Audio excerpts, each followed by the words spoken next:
오늘의 하나님의 말씀은 마태복음 13장 31절에서부터 33절까지 말씀입니다. 마태복음 13장 31절에서부터 33절까지 다 함께 낭독하도록 하겠습니다. 또 비유를 들어 이르시되 천국은 마치 사람이 자기 밭에 갖다 심은 겨자씨 한 알 같으니 이는 모든 씨보다 작은 것이로되 자란 후에는 풀보다 커서 나무가 되매 공중의 새들이 와서 그 가지에 깃들이느니라. 또 비유로 말씀하시되 천국은 마치 여자가 가루 서말 속에 갖다 넣은 전부 부풀게 한 누룩과 같으니라. 아멘. 할렐루야. 네, 제가 한 1년 7개월 전에 우리 한길교회에 처음으로 와서 말씀과 또 타지키스탄에 대한 선교 보고를 드린 적이 있습니다.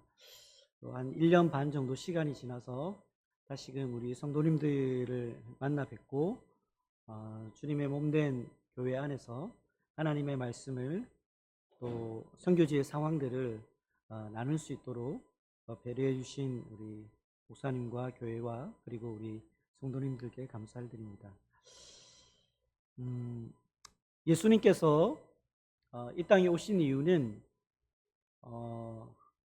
죄가 많고, 그리고 예를 들면 우리가 길을 잃어버린 아이들을 미아라고 하지 않습니까? 그리고 부모님을 일찍 떠나보낸 아이들을 고아라고 하지 않습니까? 사실은 우리의 처지가 미아와 같고 고아와 같은 상황이었죠. 그런데 우리의 참 아버지 되신 하나님 아버지께서 우리의 그런 미아와 같은 고아와 같은 우리를 버려두지 아니하시고 우리에게 참된 아버지 품 안으로 들어오게 하시기 위해서 예수님을 이 땅에 보내주셨습니다. 그 예수님은 하나님과 근본 본체이시고 동일하시고, 그리고 그 예수님 자체가 신성을 가지신 거룩한 분이셨습니다. 근데 그 예수님은 우리들을 위해서 인간의 몸을 입으시고 이 땅에 오셨습니다. 그런데 사람들은 그 예수님을 반가워하지 않았습니다. 그 예수님을 반가워할 때도 있었습니다. 예수님께서 표적을 행하시거나 기사를 행하시거나 이적을 행하시거나 할 때에는 그 예수님을 우러러보고 그 예수님을 칭송하고 그 예수님을 왕으로 삼고자 하는 마음들이 있었습니다. 그러나 예수님께서 천국의 복음을 증거하시고 회개하라고 선포하시고, 그리고 유대인들을 향하여 회칠한 무덤 같다라는 그러한 저주에 섞인 말들을 했을 때 수많은 유대인들과 예수님을 따르는 무리들조차도 예수님을 배척하고 예수님을 멸시하였습니다. 예수님은 공생의 시작과 더불어서 많은 표적과 기사를 행하셨고 거기에 따라서 믿고 따르는 무리가 많았습니다. 그러나 예수님을 믿고 따르는 무리들의 관점에서 볼 때 아직 예수님이 선포한 하나님의 나라는 너무나 멀게 느껴졌습니다. 예수님께서 공생의 일을 시작하셨을 때 첫 일성이 우리가 잘 아는 바대로 회개하라 천국이 가까웠느니라 했습니다. 예수님은 천국, 하늘나라가 가까이 왔고 이미 왔다라고 말씀하셨는데, 예수님을 믿고 따르는 무리들이 느낄 때에는 그 하나님의 나라, 그 하늘나라가 실제적으로 그들에게는 느껴지지 않았습니다. 예수님을 따르는 무리들은 처음에 우리 예수님의 권능에 압도되었고, 그리고 이 예수님이야말로 우리가 기다리고 기다리던 메시아라는 사실을 깨닫고 주님을 따르기 시작했습니다. 그들은 매우 흥분되어져 있었고, 그리고 그들은 매우 기대감으로 가득 차 있었습니다. 그러나 시간이 흘러가면서 그들 앞에 펼쳐지는 상황은 그들의 기대를 충족시켜 주는 것이 아니었습니다. 눈에 보이는 외적인 상황과 환경들은 전혀 변하지 않았기 때문에 그렇습니다. 그들의 마음은 의심으로 가득 찼고 흔들리는 갈대와도 같았습니다. 유대인의 관점에서 예수님을 볼 때는 더욱 심했습니다. 예수님의 출현과 동시에 하나님 나라는 도래하였지만 그것을 믿는 이들은 별로 없었습니다. 오히려 예수님은 어디에서 가장 심한 배척을 받으셨죠? 예수님이 태어나신 고향에서.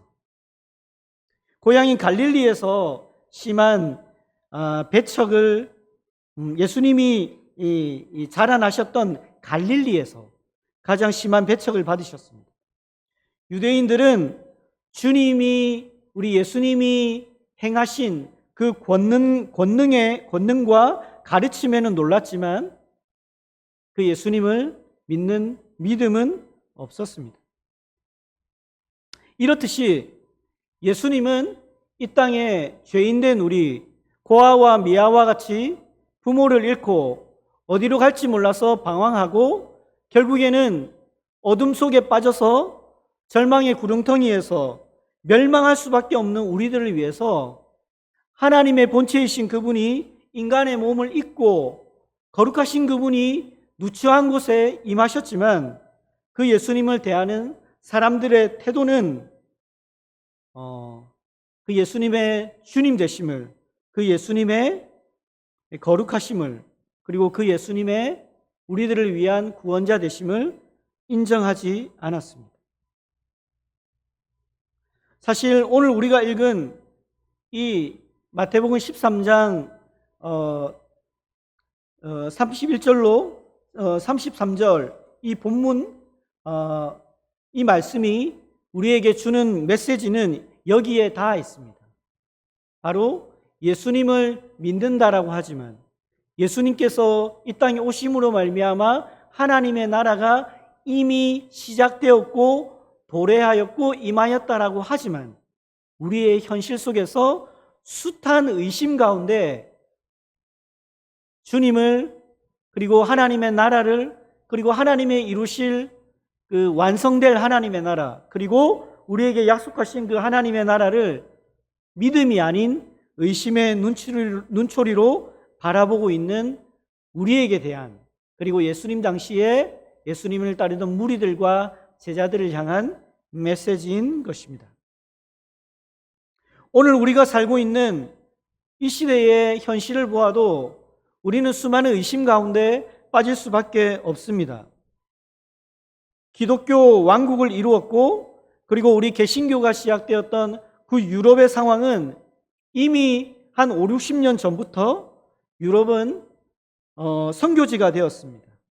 그리고 세계에서 가장 큰 영향력을 끼치는 이 미국이라는 나라, 청교도들이 세운 이 미국은 현 시대에 기독교적 가치들이 부인되어지고 자유와 인권 그리고 평등이라는 가치에 묻혀서 진리를 사장시켜버리고 이상한 법들이 생겨나기 시작했습니다.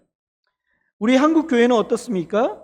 대부흥을 경험했던 한국교회는 한국교회 현실도 이 세속가의 물결을 피해가지 못했고 그리고 반기독교의 물결을 비켜가지 못했습니다. 제가 사역하고 있는 타지키스탄의 교회의 현실도 마찬가지입니다. 타지키스탄은 현재 99.93%가 이슬람 종교를 믿는 무슬림들입니다. 그런데 90년대 초반에 소련이 붕괴되고 연방이 해체되고 난 이후에 타지키스탄도 독립하게 되었습니다.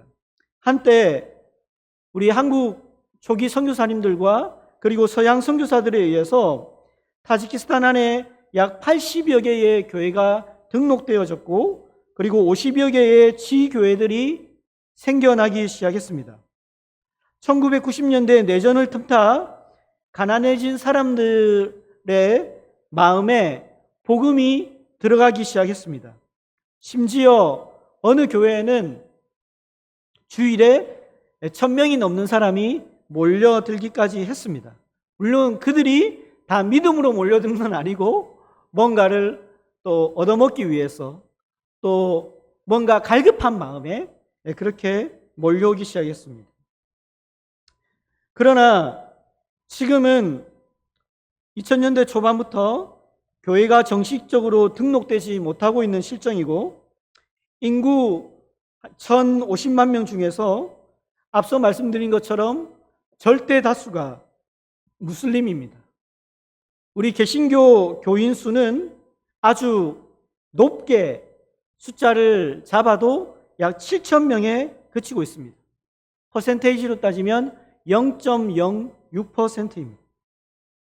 그 중에서 이슬람 종교를 믿다가 기독교인으로 개종한 사람의 수가 약 한 3,000명 정도로 추정됩니다.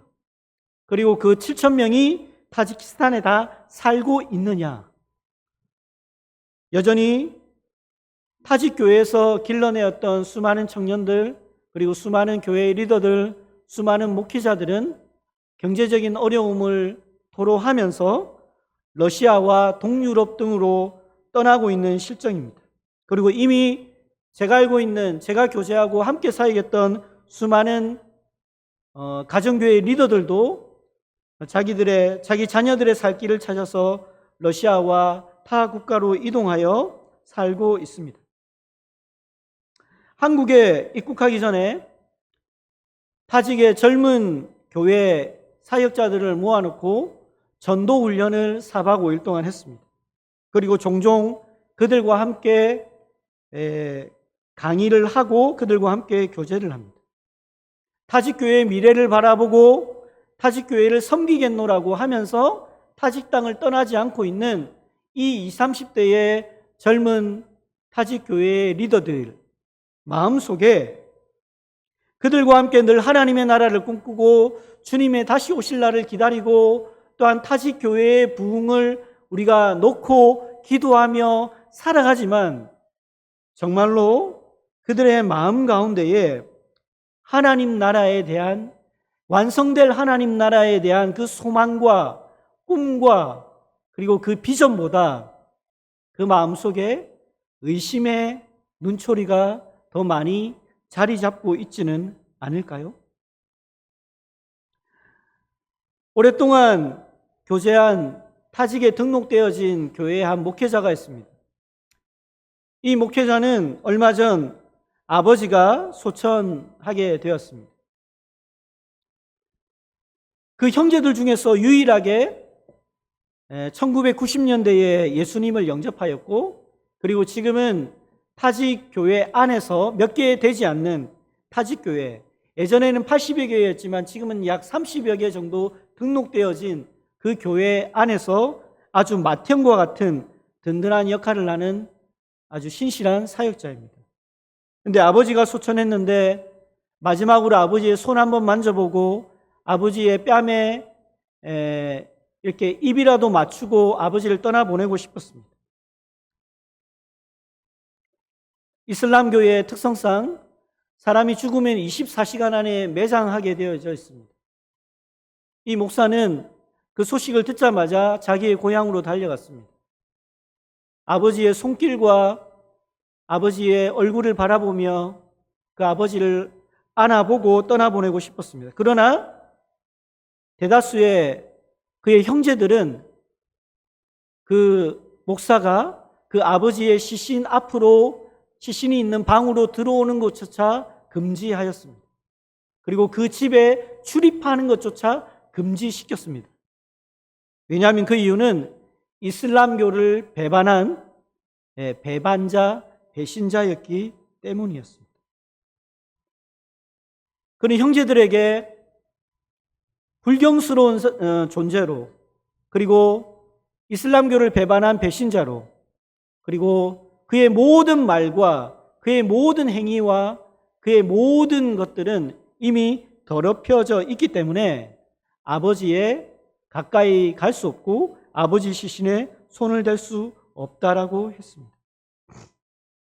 그는 눈물을 흘리며 집 문 앞에서 집 대문 앞에서 무릎을 꿇고 아버지의 영혼을 위하여 기도하였습니다. 최근에 와서 자주 교제하고 있는 우메드라고 하는 젊은 목회자가 있습니다. 그는 러시아에서 신학을 하고 돌아와 조국인 타지키스탄 교회 안에 그 교회에서 하나님의 말씀으로 그리고 그 무슬림들에게 주의 복음을 증거하면서 타직 교회 안에 하나님의 부흥을 꿈꾸며 그렇게 사역을 하고 있습니다. 많은 젊은 리더와 목회자들이 떠났지만 그는 타직 교회 안에 남아서 자비량으로 평일날에는 파트타임으로 일을 하면서 그리고 성도들을 신방하고 또 주일에는 말씀 사역으로 섬기고 있습니다. 이 교회는 약 25년 전에 교회 등록이 가능할 때 등록되어진 교회였습니다. 성도들은 약 20여 명 정도인데 때가 되어서 교회 재등록을 위해서 종교청에 가게 되었습니다. 그는 종교청 직원들을 만나 그의 교회가 이제 종교청에서 허가하는 등록 기간이 다 되어서 다시금 재등록하겠노라라고 얘기를 했는데 그 종교청 직원들은 우리에게 얼마를 주면 너희 교회를 재등록시켜 주겠다라고 이야기하는 거였습니다. 그런데 그 금액이 일반적인 금액을 넘어서는 상상하기 힘든 금액이었습니다. 자비량으로 팔타임 일을 하면서 성도들을 섬기고 그 교회를 지키면서 말씀 사역에 열정을 보이고 있던 이 우메드라는 젊은 목사는 그 이야기를 들으며 아주 심각한 표정으로 저에게 연락이 와서 기도의 요청을 하였습니다. 절대로 돈을 빌려달라거나 돈으로 재정으로 도와달라거나 그런 말을 하지 않고 다만 기도하고 기도를 요청하면서 이 일들이 주님의 뜻 가운데에서 지나가기를 요청하였습니다. 제가 섬기고 있는 우리 타직의 순회 사역팀 안에 타직 62개의 행정구역 안에 우리가 가정교회를 개척하는 미션을 가지고 있는 그러한 순회 사역팀이 있습니다. 그 순회 사역팀 안에 어릴 때부터 복음을 받아들이고 잘 자라나게 된 청년 형제 자매들이 있습니다. 이제는 나이가 20대 초반, 중반이 되어 갑니다. 타지키스탄은 다른 중앙아시아 국가와 비슷하게 주로 20대 초반에 늦어도 25살 안에는 결혼을 하는 관습이 있습니다. 그리고 대부분의 결혼은 부모가 짝지어준 남자, 부모가 짝지어준 여자와 결혼을 하게 되어져 있습니다. 예수님을 믿고 신실한 교회의 청년으로 그리고 다음 세대의 리더로서 자라온 이 형제와 자매들이 이제는 결혼의 때가 되어서 집안으로부터 심각한 핍박을 받게 됩니다. 특별히 자매들 같은 경우에는 엄마 아빠가 이미 점 찍어 놓고 예비해 놓은 집안 대 집안으로 약속되어진 그 무슬림 가정으로 시집을 가야 하는 상황에 맞닥뜨리게 되어집니다.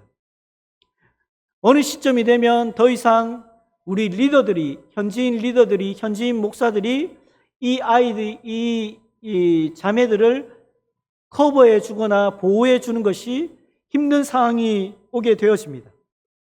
엄마, 아버지가 그리고 형제와 자매들이 이 아이를, 이 자매를 데리고 가겠다는데 끝까지 그것을 막아설 도리는 없는 것입니다. 그 자매는 결혼을 앞두고 한 달에서 두 달 전에 거의 집으로 끌려가듯이 가게 됩니다. 그리고 그 부모는 그 딸을 거의 감금시킵니다. 밖으로 나가지 못하게 감금시킵니다. 그리고 결혼 때까지 핸드폰도 주지 않고 외부와의 소통을 단절시킵니다. 그리고 결혼의 때가 되어서 강제로 이미 점 찍어 놓은 그 가정의 그 남자와 결혼을 시킵니다. 이 자매는 그 무슬림 가정에 들어가서 그 무슬림 환경 안에서, 이슬람 환경 안에서 핍박을 받거나 아니면 거기에 순응하거나 두 가지 중에 하나를 선택하며 살아가고 있습니다. 사랑하는 여러분, 예수님이 이미 2000년 전에 오셨고 예수님은 이미 그때 오시면서 하나님 나라가 시작되었다라고 선포하셨습니다. 그리고 하나님 나라는 곧 완성될 것이라고 약속해 주셨습니다. 그런데 오늘 우리의 현실들을 보면 하나님의 나라는 과연 성장해 가고 있는 것인가? 하나님의 나라는 과연 가까우고 있는 것인가? 우리 주님이 다시 오시겠다라고 약속하시면서 승천하셨는데 주님은 과연 진정으로 이 땅에 다시금 재림하실 것인가? 우리 눈에 보이는 현실과 상황들을 돌아보면 하나님의 나라가 가까워왔고 하나님의 나라가 이미 시작되었고 하나님의 나라가 곧 완성될 것이라고 하는 이 하나님의 약속이 너무나도 요원해 보이고 너무나도 멀어 보입니다. 오늘 이러한 의심 가운데 있는 제자들과 우리와 같은 존재들에게 예수님은 비유로 이렇게 말씀하시는 것입니다. 하나님의 영광은 자기의 백성을 결코 떠나지 않는다라고 이 비유를 통해서 말씀하시는 것입니다. 하나님의 영광은 교회를 떠난 적이 없다고 말씀하시는 것입니다. 유대가 망하고 예루살렘이 함락되고 성전이 불에 타서 무너졌어도 하나님의 영광은 바벨론으로 붙잡혀가는 자기 백성과 함께 있었다라는 것을 우리에게 상기시켜 주는 것입니다. 예수님의 승천 후에 성령을 받은 제자들과 초대교회는 엄청난 박해와 순교를 감당해야 했습니다. 그 후로 300년이 넘는 시간 동안 엄청난 고난 가운데 교회는 노출되어져야 됐습니다. 어떤 이는 십자가에 거꾸로 달려 죽었어야 됐고 어떤 이는 원형격 2장에서 사자의 밥이 되어야 했습니다. 예수님을 따르는 대부분의 제자들은 그렇게 순교의 길을 걸어갔습니다. 그렇다면 과연 그러한 상황과 환경 속에서 누가 하나님의 나라를, 누가 하늘나라를 믿음의 눈으로 볼 수가 있었을까요? 오늘 예수님은 천국의 비유를 하십니다. 첫 번째로 31절에 천국의 비유를 드시면서 천국은 마치 사람이 자기 밭에 갖다 심은 겨자씨 하나 같으니라고 비유하셨습니다. 하늘나라, 하나님의 나라를 비유하실 때에 이것이 겨자씨 하나 같다라고 말씀하신 것입니다. 여기서 우리가 눈여겨보아야 할 것은 겨자씨라고 하는 이 작은 씨앗이라기보다는 예수님이 강조점을 가지고 우리에게 하시는 말씀은 그 겨자씨가 뿌려졌을 때에 어떤 결과가 일어나느냐 하는 것입니다.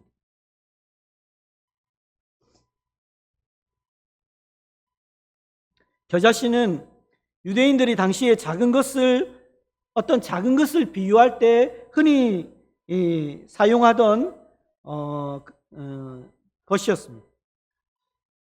예수님께서 너희에게 믿음이 겨자씨 하나만큼만 있어도 라고 말씀하시기도 했는데 마태복음 17장 20절이에요. 이렇듯이 겨자씨는 아주 작은 것을 표현할 때 사용하는 그 당시 유대인들의 관습이었습니다. 그런데 왜 주님께서 천국을 비유하시면서 겨자씨로 비유하셨을까? 예수님의 의도는 여기에 있는 것입니다. 너희가 생각할 때 지금 하나님의 나라는 겨자씨 한 알과 같다라고 생각하는 거지라고 예수님께서 우리들의 마음을 꿰뚫고 우리들에게 직격하시는 것입니다.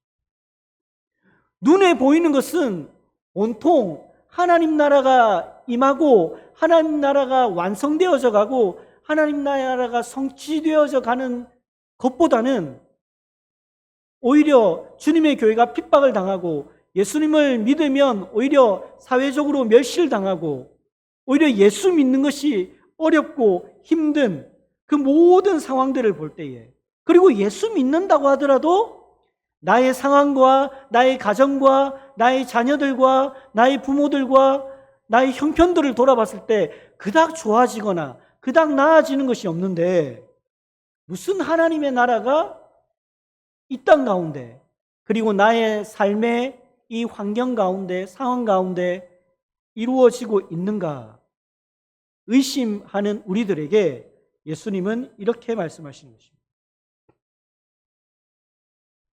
너희 눈에 볼 때는 하나님의 나라가 겨자씨 하늘과 같이 매우 작고 미미해 보일지라도 그 겨자씨가 땅에 심겨져서 자라난 이후에 이 겨자씨가 어떤 모습으로 바뀌어졌는지 그 결과를 인내하면서 지켜보라는 말씀입니다.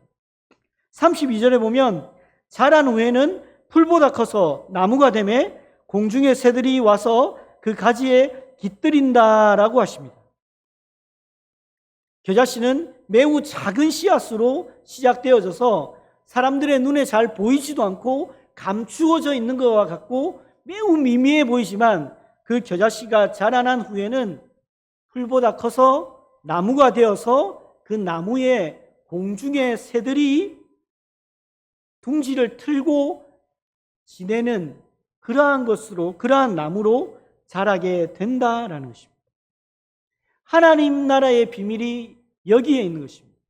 지금 우리 눈에 볼 때는 온통 세상이 어둡고 더욱더 세상은 악해져 가고 더욱더 이슬람교는 아이들을 워낙 많이 낳기 때문에 지금 전 세계의 제1의 종교가 거의 이슬람교가 되었고 앞으로는 훨씬 캐톨릭을 합쳐서도 기독교를 훨씬 넘어서게 될 것이고 이렇게 하나님의 교회는 하나님의 사람들은 축소되어져 가고 그리고 예수 그리스도를 부인하고 하나님의 교회에 대하여 적대적인 생각을 가지고 있는 수많은 교회들은 더 부흥하는 것 같고 그것이 훨씬 더 큰 영향력을 끼치는 그러한 종교들이 되어 가는데 과연 하나님의 나라는 완성될 것인가?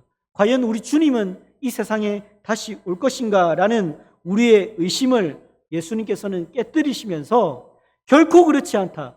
너희 마음 가운데 이러한 의심이 일어나서 너희가 생각할 때 하나님의 나라는 겨자씨 하늘과 같이 미천하고 보잘것없어서 이것이 진짜 하나님의 나라가 이루어지고 완성될 것인가 라고 의심하고 있는 너희들의 마음을 내가 다 보고 있다. 그러나 하나님의 나라는 너희의 의심, 너희의 생각 그것으로 하나님의 나라는 이루어지는 것이 아니다. 그 하나님의 나라는 그 나라의 주인된 내가 나의 열심으로 그리고 내가 너희와 언약한 나의 그 언약으로 그 언약의 말씀으로 성취될 것이다 라고 우리에게 말씀하시는 것입니다. 이 말씀의 배경이 되는 구약의 말씀이 있습니다. 다니엘서 4장 21절에 보면 그 잎사귀는 아름답고 그 열매는 많아서 만민의 먹을 것이 되고 들짐승은 그 아래에 살며 공중에 나는 새는 그 가지에 깃들었나이다 라고 하는 말씀이 있습니다. 시편 104편 12절에 공중의 새들도 그 가에서 깃들이며 나뭇가지 사이에서 지저귀는 도다 라고 말씀하고 있습니다. 이러한 말씀의 요점은 좌절과 절망에 쌓인 유다 백성들에게 하나님께서 당신의 전능하신 능력으로 큰 나라를 이루고 회복하실 것이라는 메시지인 것입니다. 즉 하나님의 나라는 유대인들이 기대하였던 그리고 예수님을 따랐던 수많은 무리들과 같이 눈에 보이는 큰 것으로 어쩌면 레바논의 백향목 같이 그렇게 큰 나무로 예수님은 비유하지 않으셨거든요. 그것은 사람들이 원하는 것이거든요. 우리 눈에 보일 때에 예수님을 따랐던 수많은 무리들과 제자들도 그걸 기대하지 않았습니까? 예수님을 따르면 내 삶의 문제, 내 가족의 문제, 내 먹고 사는 문제, 이 모든 것이 일순간에 다 해결이 되고 내 자식의 병이 낫고 나는 갑자기 사회적으로 지위가 급상승하고 내가 가지고 있는 재산은 30배, 60배, 100배가 되고 이런 걸 기대하지 않았겠습니까? 우리는 예수님을 믿는다라고 하지만, 예수님을 따른다라고 하지만 우리가 기대하는 하나님의 나라는 처음부터 레바논의 백향목이 아니었습니까? 그러나 예수님은 하나님의 나라는 그렇게 임하지 않는다라고 말씀하시는 것입니다. 하나님의 나라는 겨자씨 하늘과 같이 작게 임한다라고 하셨습니다. 우리 예수님께서 이 세상에 임하셨을 때 권능으로 충만하신 그러한 존재로 임하셨습니까? 예수님은 가장 연약한 아기의 존재로 이 땅에 임하셨습니다. 그리고 그분은 공생애를 시작하시면서 많은 권능과 기사와 이적을 행하셨지만 우리 예수님의 기본적인 그 태도와 자세는 겸손이었습니다. 예수님께서 이 땅에 임하신 그 모습처럼 하나님의 나라는 그렇게 사람 눈에 감추어져 있는 것 같고 보잘것없는 것 같고 미미해 보이는 것 같이 하나님의 나라는 임했고, 근데 우리는 거기에 집중하면서 의심하고 우리의 믿음이 흔들리고 갈대와 같이 그렇게 이리 갔다 저리 갔다 우왕좌왕하는 것이 우리의 모습이지 않습니까? 그런데 우리 주님은 이렇게 말씀하시는 것입니다. 이 겨자씨가 자라서 그것이 나무가 되고 그것이 가지를 뻗어서 수많은 공중의 새들이 거기에 와서 둥지를 틀면서 살게 된다라고 얘기하시는 것입니다. 우리 눈에 보일 때 하나님의 나라가 이루어지지 않는 것처럼 보여도 우리 하나님은 그 하나님의 열심으로 그 하나님의 나라를 완성시키실 것입니다. 우리가 살아가는 삶과 그리고 선교사들이 살아가는 삶도 동일한 것입니다. 성도님들은 이 한국 땅 안에서, 선교사들은 하나님께서 교회를 통해서 보내신 그 선교지에서 동일하게 이 약속의 말씀을 붙들고 살아가는 것입니다. 그러할 때에 우리는 하나님께서 하나님의 나라를 어떻게 완성하실지 함께 보게 될 것입니다. 두 번째에 예수님께서 비유하신 비유는 누룩의 비유였습니다. 천국은 마치 여자가 가루 서말 속에 갖다 넣어 전부 부풀게 한 누룩과 같다라고 예수님께서 이 누룩에 대한 비유를 단 한 절, 마태복음 13장 33절 단 한 절에 이 누룩의 비유를 하셨습니다. 비유를 드셨습니다. 이 비유 또한 마찬가지입니다. 가루 서말 속에 갖다 넣어 부풀게 한 누룩이라고 했는데, 이 가루 서말은 약 한 48kg 정도 되는 밀가루를 얘기하는 거죠. 우리가 흔히 저희가 사는 지역도 주식이 이제 밀가루로 만든 빵인데 한 포대가 50kg입니다. 이 한 50kg의 이 밀가루를 반죽해서 빵을 만들면 약 150명에서 어린아이들 같은 경우에는 한 200명 정도 먹을 수가 있습니다. 그런데 이 48kg 정도 되는 이 밀가루가 어떻게 약 150명에서 200명이 되는 사람들을 먹일 수 있는 그러한 것으로 되는가 하면은 그 속에 섞어 놓은, 눈에 보이지 않지만, 표가 나지 않지만, 드러나지 않지만, 숨겨져 있는 것 같지만, 감추어져 있는 것 같지만 분명히 그 안에 들어가 있어서 이 밀가루 반죽을 부풀게 만드는 누룩이 존재하기 때문에 그렇습니다. 예수님께서 이 누룩의 비유를 한 것도 그렇습니다. 오늘 설교의 제목이 감추어진 하나님의 나라인데요, 하나님의 나라는 이 누룩과 같이 감추어져 있는 것 같습니다. 표가 나지 않습니다. 잘 드러나지 않습니다. 그러나 그 하나님의 나라는 밀가루를 반죽했을 때에 수많은 사람들의 그 배고픔을 채울 수 있게 만드는 것처럼 하나님의 나라는 결국에는 우리 눈에 보일 때는 미미해 보이고 작게 보이고 감추어져 있는 것처럼 보이더라도 그 하늘나라는 결국에는 수많은 사람들이 와서 먹고 마시며 하나님과 더불어 영원한 생명을 누릴 수 있는 그러한 것으로 완성될 것이라는 것을 보여주고 있는 것입니다. 오늘 가루소말 속에 갖다 넣었다라는 이 표현은 헬라어 원문에 보면 숨겼다라고 하는 것입니다. 그 밀가루 포대에 누룩을 딱 섞어 놓았는데 아무런 표가 나지 않아요. 숨겨진 것과 같은 거죠. 하나님의 나라는 믿음의 눈으로 보지 않으면 없는 것처럼 보입니다. 숨겨져 있는 것처럼 보입니다. 그러나 실제 존재하죠. 그 누룩처럼. 우리 눈에 잘 띄지 않고 우리 눈에 표가 나지 않지만 그러나 존재하는 것입니다. 하나님의 나라는 우리가 믿음이 없이 의심의 눈으로 봤을 때 존재하는 것 같지 않지만 그 하나님의 나라는 실제 존재하고 지금도 하나님의 열심으로 하나님의 사람들을 불러 모으고 계시며 우리 예수님께서 다시금 재림하실 때 그 하나님의 나라는 완성될 것입니다. 사랑하는 성도 여러분, 오늘 믿음이 없는 이 시대, 오늘 의심으로 가득 차 있는 이 시대에 우리가 이 예수님의 이 겨자씨와 누룩 비유를 생각하면서 완성될 하나님의 나라를 믿음의 눈으로 바라보며 우리가 소유하며 살아갔으면 좋겠습니다. 두 가지만 적용하고 말씀을 마치겠는데요. 첫 번째로 이 말씀을 우리 개인의 신자 개인의 삶에 어떻게 적용할 것인가입니다. 우리는 이 시대를 살아가면서 너무나도 움츠려져 있고 그리고 몸을 사리고 살아가고 있지는 않습니까?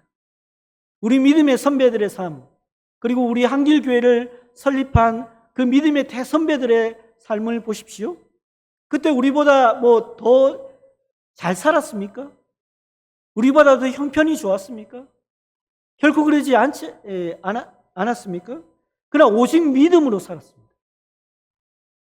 오직 한 길을 바라보며 오직 주께서 다스릴 하나님의 나라를 바라보며 이 땅을 위해서 기도하셨고 이 교회를 든든히 세우셨고 이 교회의 믿음의 그리고 복음의 씨앗을 뿌렸습니다. 그런데 오늘날 우리의 모습은 하나님 나라와 전혀 상관없이 하나님의 나라가 언젠가는 오겠지, 완성되겠지, 예수님이 언젠가는 재림하시겠지라고 그걸 믿기는 믿지만 그러나 실제로 그것을 내 삶에 적용하지 않으면서 살아갈 때가 많이 있습니다. 그러면서 너무나도 움츠려진 삶, 그리고 너무나도 몸을 사리고 있는 삶을 살고 있지 않습니다. 저는 개인적으로 그런 생각을 많이 했습니다. 목사이고 선교사인데 저희 누님이 아직까지 예수님을 믿지 않습니다. 최근에 와서 교회는 한 번씩 가는데 아직까지도 예수님을 믿지 않아요. 성도 여러분들께서도 이런 딜레마에 많이 빠지지 않습니까? 내가 장로인데, 내가 권사인데, 내가 집사인데, 내가 신앙생활을 30년 했고 40년 했는데 왜 내 형제는 믿지 않지? 내 누나, 우리 어머니, 우리 아버지, 왜 내 자식은 믿지 않지? 이러한 대략 난감한 상황에 빠질 때가 많이 있습니다.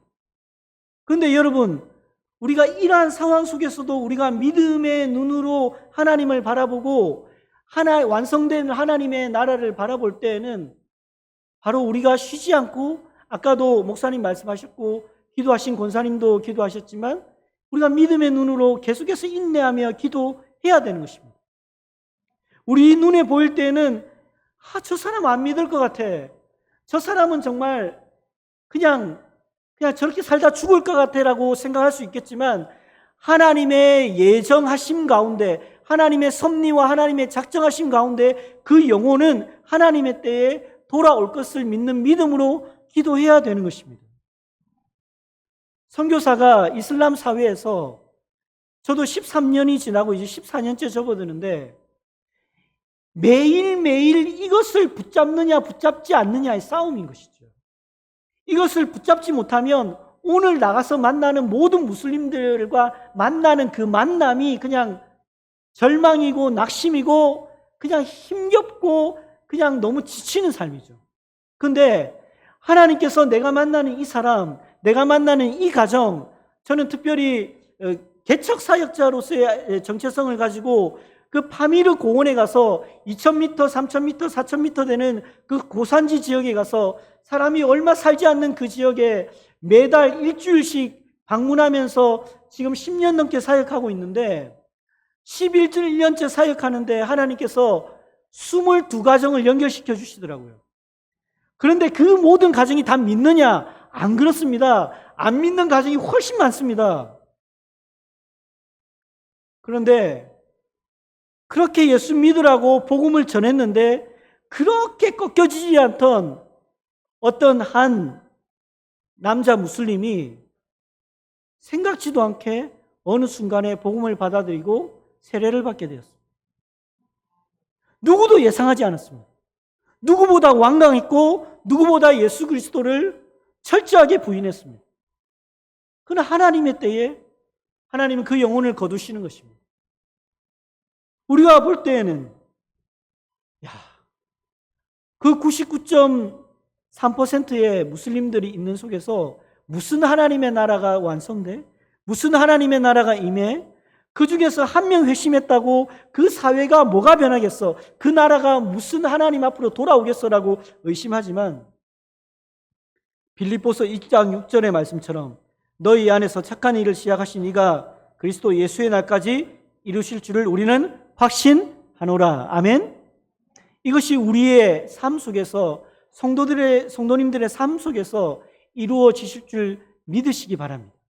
여러분들의 개인의 삶 속에서 그리고 가정의 환경 속에서 여러분들이 발을 딛고 있는 이 사회적인 환경 속에서 하나님의 나라가 임하고 그 하나님의 나라는 나라는 도구를 하나님께서 사용하셔서 하나님의 나라를 확장시켜 가시기 위해서 나를 이 땅에, 나를 이 가정에 남편으로 아빠로, 나를 이 가정에 엄마로 부인으로 보내셨다는 사실을 기억하시기 바랍니다. 두 번째는 마지막으로 우리 교회와 선교에 이 말씀을 적용해 보겠습니다. 요한복음 20장 19절에서 23절에 보면 제자들이 어느 한 곳에 모여 있습니다. 제자들이 뭐 때문에 어떻게 모여 있냐면 유대인들이 무서워서 한 곳에 모여 있어요. 문을 굳게 잠궜습니다. 그런 상태에서 부활하신 예수님이 그들 앞에 나타나세요. 그러면서 예수님께서 그 제자들에게 이렇게 인사하십니다. 너희에게 평강이 있을지어다. 지금 유대인들의 그 눈초리가 무서워서 문을 꽁꽁 잠그고 자기들끼리 한 곳에 모여 있는데 그 부활하신 예수님이 호련히 그들 앞에 나타나셔서 그분의 옆구리와 그분의 창에 찔리시고 못 박히시고 그분의 그 십자가의 고난을 당하신 그 몸 그대로를 제자들에게 보여주세요. 그 예수님을 본 제자들이 기뻐합니다. 그리고 다시금 예수님께서 제자들에게 말씀하십니다. 너희에게 평강이 있을지어다. 그리고 나서 제자들에게 명령하십니다. 아버지께서 나를 보내신 것 같이 나도 너희를 보내노라. 우리 자신을 생각하면요. 예수님께서 우리를 어떻게 세상에 보내시겠어요? 저같이 연약한 존재를 어떻게 타지키스탄 땅에 보내실까? 근데 예수님은 보내시거든요. 근데 예수님께서 제자들에게 이 폐잔병같이 세상의 눈이 무서워서 문을 꽁꽁 잠그고 모여있는 이 제자들에게 평강이라는 세상이 줄 수 있는 하나님 나라의 이 선물을 주시면서 그들에게 명령하십니다. 아버지께서 나를 보내신 것 같이 나도 너희를 보낸다라고 하십니다. 근데 여기에서 너희는 신약적으로 해석하면은 교회를 얘기하는 것이죠. 이걸 이렇게 바꿔서 얘기할 수 있습니다. 아버지께서 나를 보내신 것 같이 나도 한길교회를 세상에 보내노라. 그 교회는, 그 제자들은 어떤 일을 했습니까? 교회를 개척하는 사역을 했습니다. 그러다가 어떠한 인생의 말로를 맞았습니까? 아까 말씀드린 것처럼 대부분 다 처참하게 순교당했습니다. 교회는 그런 순교자들의 피를 먹고 세워진 것이 교회입니다. 오늘 예수님께서 우리 한길교회에 말씀하십니다. 아버지께서 나를 보내신 것 같이 이 2000년대에 내가 한길교회를 세상에 보내노라. 그러므로 너희는 움츠려 있지 말고 세상에 반기독교적이고 세속화의 물결이 거세고 세상의 기독교적 가치들이 무너지고 온통 하나님의 나라는 점점 쇠하여지는 것 같고 그리스도인들의 삶도 점점점 결핍으로 가득 차 있는 것 같고 하나님의 나라가 언제 완성될지 눈에 보이지 않는 것 같고 그 흥황하였던 기독교의 나라들이 점점점 쇠퇴하여지며 그 부흥을 이루었던 한국 교회가 이제는 주일학교도 없어져 가고 교회에 점점 다음 세대는 줄어들어 가고 그래서 한국 교회가 이렇게 저물어 가는가라고 의심하면서 의심의 눈초리로 믿음 없이 그저 예수님은 믿으니까 하나님 나라는 천국에는 가야 되니까 겨우 한 주 한 주 살아가는 그런 사람들이 아니라 하나님께서 오늘 이 시간에도 오늘 이 시대에도 우리 한길교회와 한길교회 성도님들을 통해서 어떤 일을 이루시기 원하시는지 겨자씨와 같이 심어놓은 이 한길교회가 나중에는 이 교회를 통해서 수많은 세상의 문 영혼들이 와서 깃들이며 여기에서 꼴을 먹고 복음을 접하고 새 생명을 얻는 그러한 역할을 지금까지 해왔는데 앞으로도 그 역할을 할 것이라는 믿음 안에서 살아라라고 우리 주님은 우리 한길교회에 오늘도 그러한 바람을 가지고 이 비유의 말씀을 하시는 것입니다. 뿐만 아니라 이것을 선교에 적용해 봤을 때도 마찬가지인 것입니다. 말씀이 길어져서 죄송한데 한 가지 얘기만 하고 마치겠습니다. 얼마 전에 몇 달 전에 제가 한 신실한 젊은 사역자를 만났습니다. 파미르 출신의 젊은 사역자였는데요. 이 사역자가 아주 믿음 안에서 잘 자라서 청년부를 맡고 있다가 이제는 등록되어진 한 교회에 이제 담임 목사가 되었습니다.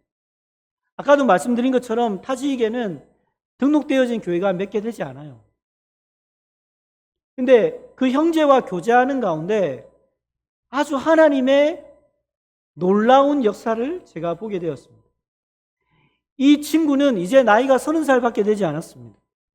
그런데 이 친구가 어떻게 예수님을 믿게 되었냐면 자기 아버지가 원래 마약 중독자였습니다. 마약 중독자였는데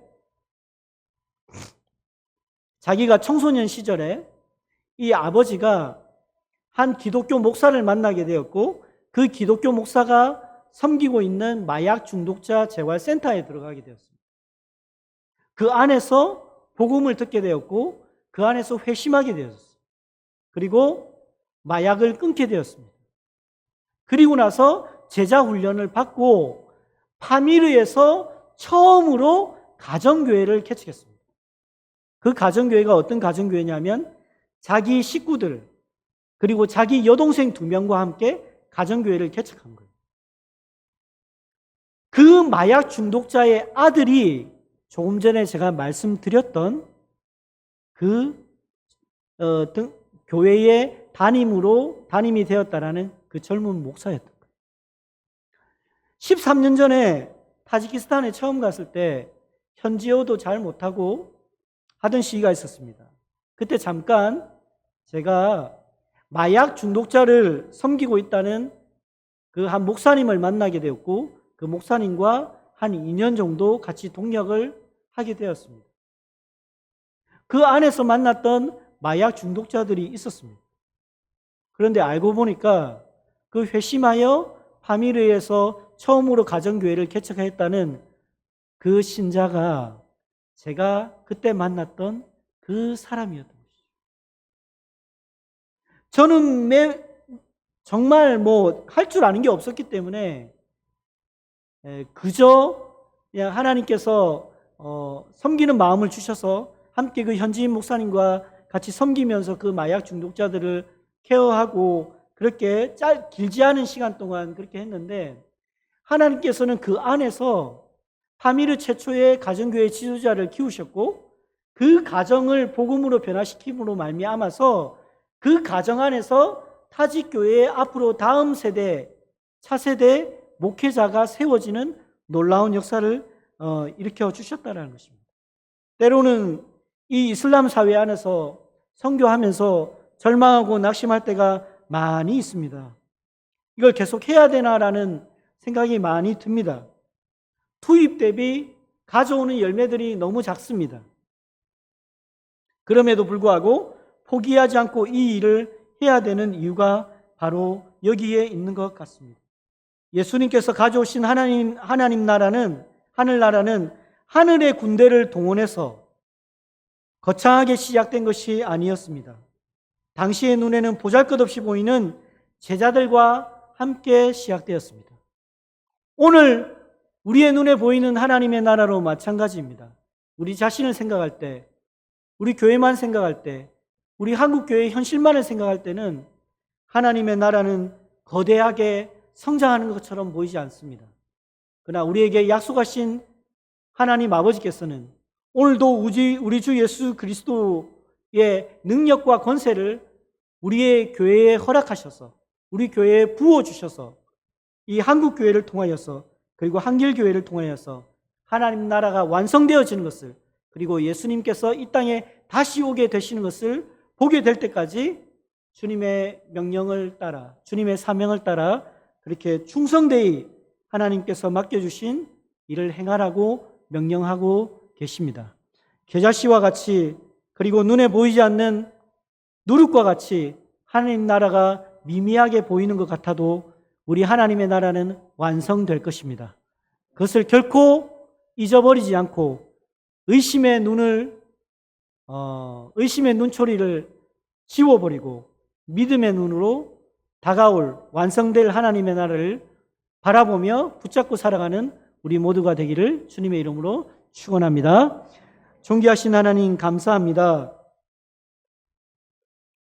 우리 눈에 보이는 수많은 현상들은 우리로 하여금 하나님의 나라를 의심케 하지만 하나님의 열심으로 하나님의 나라는 완성될 것이며, 그리고 우리 주님은 다시 오실 것을 우리가 믿음의 눈으로 바라보고 살아가게 하여 주옵소서.